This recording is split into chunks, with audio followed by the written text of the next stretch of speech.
A common myth regarding investing is that it requires a lot of money to get started. This may be true at times. Often, financial planners and investment advisors require their clients to have a significant amount of money to invest. Hello and welcome back to our channel. Although $1,000 may not seem like a lot, don't underestimate it. Even a small starting investment can help you lay the groundwork for a long, profitable path towards financial flexibility. So in this video, we'll share with you how to invest your first $1,000 in 2022. A high-yield savings account and emergency fund. Although it may not be as thrilling as investing in the stock market, placing your money in a high-yield savings account is one of the best money moves you can do if you haven't already.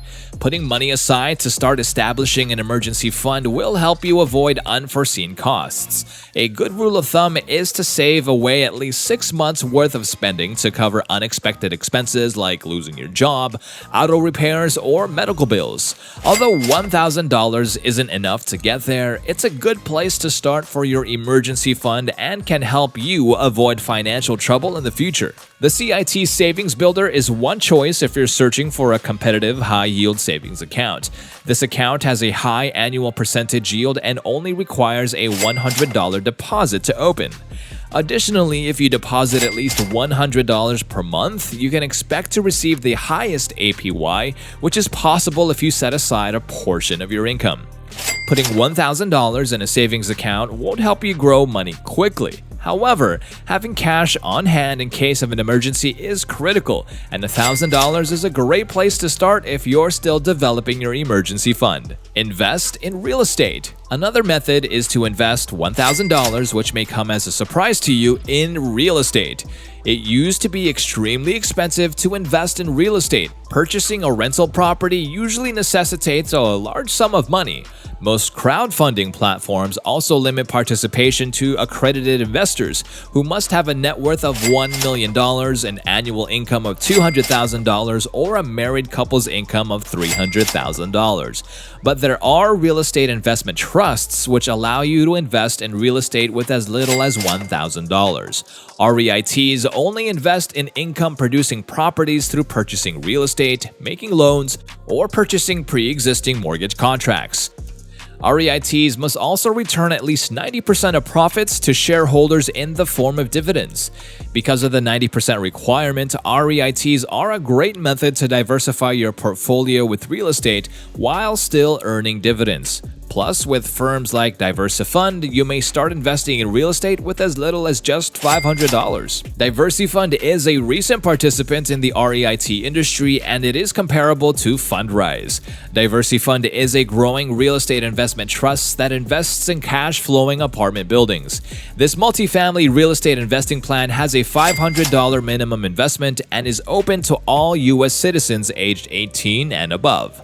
The aim of this fund is long-term gain from the restoration and repositioning of multifamily buildings it invests in.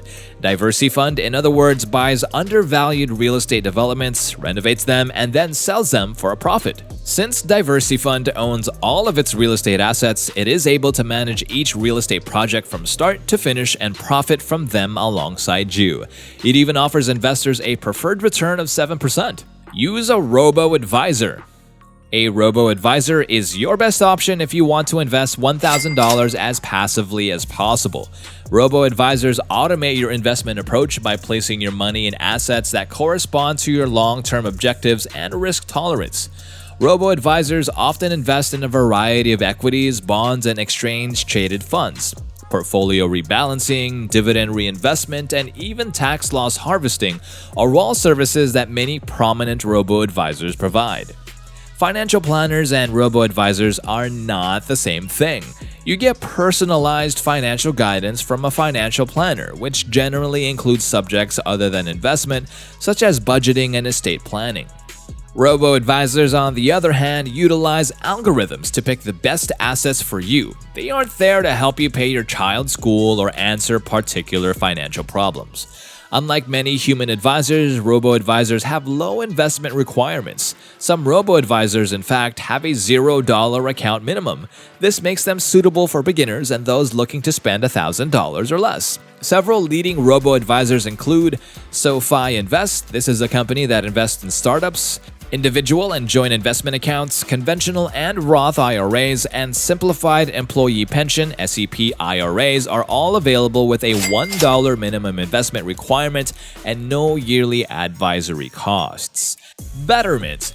There is no minimum investment requirement. Yearly costs are 0.25% for accounts under $100,000. Upgrade to Betterment's premium plan for 0.40% annual fees, which includes financial counseling. Account options are the same as SoFi Invest, plus you may invest with a 401k or trust account. Wealthfront. A $500 minimum investment is required. Yearly advising costs are 0.25%. Account selections are similar to Betterment, plus you may invest in a 529 college savings plan. Ellevest. No minimum investment, pay $1, $5, or $9 each month depending on the plan you choose. Developed by women to assist other women to grow wealth, account options are the same as SoFi Invest except for joint accounts. Both SoFi Invest and Ellevest provide tax loss harvesting, while Betterment and Wealthfront have additional account alternatives. Betterment's premium membership gives you unrestricted access to Betterment's qualified financial advisors through phone and email. However, upgrading to Betterment Premium requires a $100,000 account minimum, so keep that in mind as a long-term objective. SoFi Invest is for you if you want to avoid account maintenance costs. Similarly, depending on the size of your portfolio, Ellevest's monthly pricing structure may be less expensive than paying a percentage charge. You should pick a robo-advisor that offers the account type you want and is as inexpensive as feasible.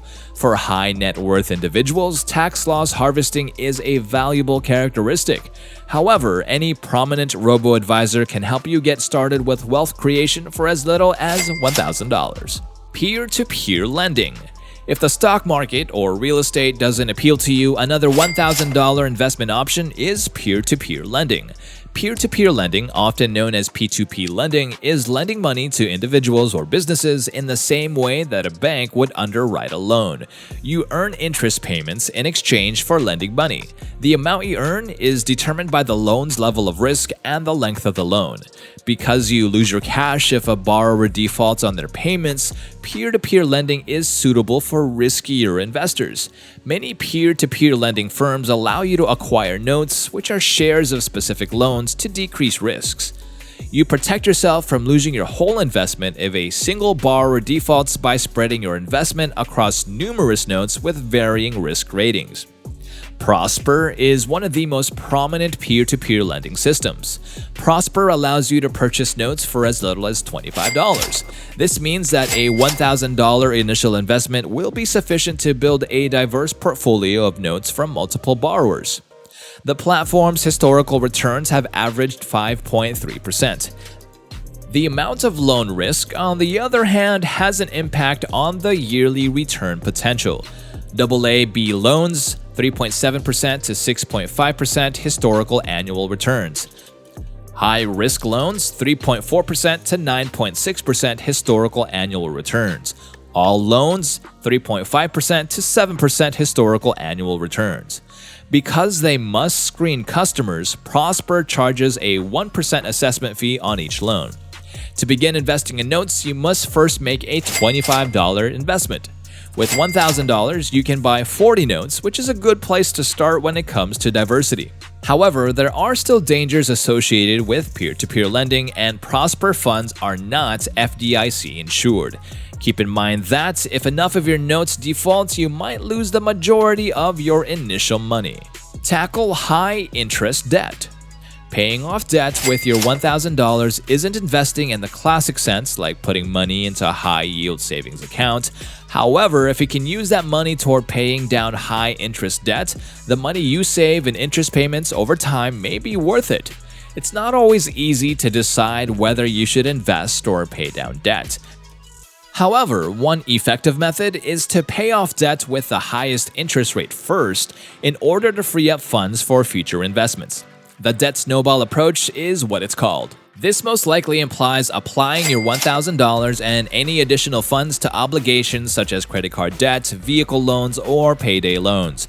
Your investing alternatives grow more flexible as you remove your worst categories of debt. And that's all the time that we have today, folks. We hope you enjoyed this video, and if you did, please do remember to hit that like button. If you're new around here, welcome, and please do also subscribe to our channel. And on your way out, remember to click on that bell icon too so you can remain updated about all of our future videos. You're welcome to the channel where you will learn the basics of personal finance in easy to understand language. We'll see you next time.